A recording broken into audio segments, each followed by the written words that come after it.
Salam damai sejahtera bagimu, Bapak Ibu, saudara-saudaraku yang diberkati oleh Tuhan. Kita berjumpa kembali dalam renungan harian di hari Rabu, tanggal 25 Mei 2022. Mari kita berdoa. Kami mengucap syukur kepadamu atas hari karunia-Mu. Kami telah sedia untuk membaca dan merenungkan firman-Mu. Roh Kudus, terangi hati dan pikiran kami untuk dapat memahami dengan benar. Ampuni dosa kami, dalam nama Tuhan Yesus kami berdoa. Amin. Bacaan Alkitab dari 2 Tawarik pasal 34 ayat 20 sampai ayat 33. Kemudian Raja memberi perintah kepada Hilkia, kepada Ahikam bin Safan, kepada Abdon bin Mika, kepada Safan, panitera negara itu, dan kepada Asaya, hamba Raja, katanya, "Pergilah, mintalah petunjuk Tuhan bagiku, bagi yang masih tinggal di Israel dan di Yehuda, tentang perkataan kitab yang ditemukan ini, sebab hebat kehangatan murka Tuhan yang dicurahkan kepada kita, oleh karena nenek moyang kita tidak memelihara firman Tuhan dengan berbuat tepat seperti yang tertulis dalam kitab ini. Maka pergilah Hilkia dengan orang-orang yang disuruh raja kepada Nabiah Hulda, istri seorang yang mengurus pakaian-pakaian, yaitu Salum bin Tokat bin Hasra, penunggu pakaian-pakaian. Nabiah itu tinggal di Yerusalem di perkampungan baru. Mereka berbicara kepadanya sebagaimana yang diperintahkan. Perempuan itu menjawab mereka, "Beginilah firman Tuhan, Allah Israel. Katakanlah kepada orang yang menyuruh kamu kepadaku, beginilah firman Tuhan, sesungguhnya aku akan mendatangkan malapetaka atas tempat ini dan atas penduduknya, yakni segala kutuk yang tertulis dalam kitab yang telah dibacakan di depan Raja Yehuda, karena mereka meninggalkan aku dan membakar korban kepada Allah lain dengan maksud menimbulkan sakit hatiku dengan segala pekerjaan tangan mereka. Sebab itu nyala murkaku akan dicurahkan ke tempat ini dengan tidak padam-padam. Tetapi kepada Raja Yehuda yang telah menyuruh kamu untuk meminta petunjuk Tuhan, harus kamu katakan demikian, beginilah firman Tuhan, Allah Israel, mengenai perkataan yang telah kudengar itu, oleh karena engkau sudah menyesal dan engkau merendahkan diri di hadapan Allah pada waktu engkau mendengar firman-Nya terhadap tempat ini dan terhadap penduduknya, oleh karena engkau merendahkan diri di hadapanku, mengoyakkan pakaianmu dan menangis di hadapanku, aku pun telah mendengarnya. Demikianlah firman Tuhan. Maka sesungguhnya aku akan mengumpulkan engkau kepada nenek moyangmu, dan engkau akan dikebumikan ke dalam kuburmu dengan damai, dan matamu tidak akan melihat segala malapetaka yang akan kudatangkan atas tempat ini dan atas penduduknya.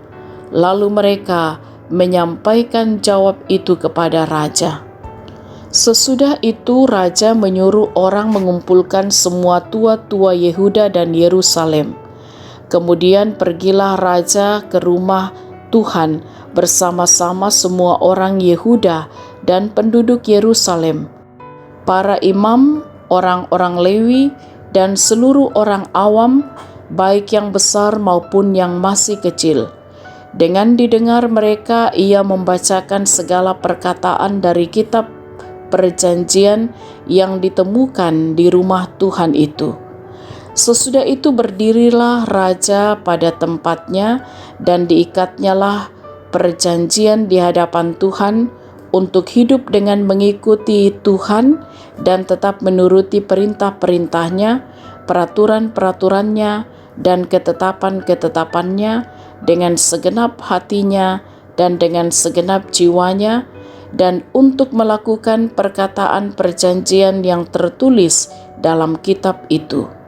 Ia menyuruh semua orang yang berada di Yerusalem dan Benyamin ikut serta dalam perjanjian itu. Dan penduduk Yerusalem berbuat menurut perjanjian Allah, yakni Allah nenek moyang mereka. Yosia menjauhkan segala dewa kekejian dari semua daerah orang Israel dan menyuruh semua orang yang ada di Israel beribadah kepada Tuhan Allah mereka. Maka sepanjang hidup Yosia, mereka tidak menyimpang mengikuti Tuhan Allah nenek moyang mereka. Amin. Tema renungan kita ialah menjadi teladan, menjadi patuladanan. Saudara-saudara yang diberkati oleh Tuhan, seorang pemimpin memang perlu menunjukkan sikap hidup yang menjadi contoh atau teladan bagi orang yang dipimpinnya. Secara khusus sebagai seorang raja, yakni suatu jabatan yang mengarahkan banyak orang dalam kekuasaannya, dan tentu membutuhkan sosok yang bisa memimpin dengan baik dan benar. Saudara-saudara, hal tersebut dinampakkan oleh Raja Yosia dalam perikop bacaan ini. Raja Yosia tidak berpuas diri atas tindakan baik yang telah dilakukannya. Ia justru terus merenungkan dosa yang dilakukan oleh bangsanya yang mendukakan hati Tuhan. Bahkan ia mengkoyakkan pakaiannya sebagai tanda penyesalan akan hal tersebut. Yosua terus meminta petunjuk dari Tuhan untuk dapat memimpin dengan benar. Tuhan memberikan petunjuk melalui Nabiya Hulda yang menyampaikan dua hal penting. Yang pertama, Yosia telah melakukan yang benar ketika ia bertobat dan merendahkan diri di hadapan Tuhan. Yang kedua, tentang betapa dahsyatnya penghukuman Allah yang akan menimpa Israel dan Yerusalem karena meninggalkan Tuhan. Penghukuman itu masih ditunda Tuhan pada masa pemerintahan Yosia karena sikapnya sebagai pemimpin yang benar dan bisa menjadi teladan bagi bangsa yang dipimpinnya. Saudara-saudara yang diberkati oleh Tuhan, kita semua juga menjadi pemimpin dalam kehidupan ini. Memimpin diri sendiri, memimpin keluarga, memimpin umat, memimpin masyarakat, memimpin di tempat kerja masing-masing, dan lain-lain. Semua itu harus dilakukan dengan ketaatan kepada Tuhan dan memimpin dalam kebenaran, sehingga semua orang yang kita pimpin dapat meneladani sikap hidup kita. Biarlah kita menjadi pemimpin yang membawa terang bagi orang lain. Haleluya. Amin. Mari kita berdoa.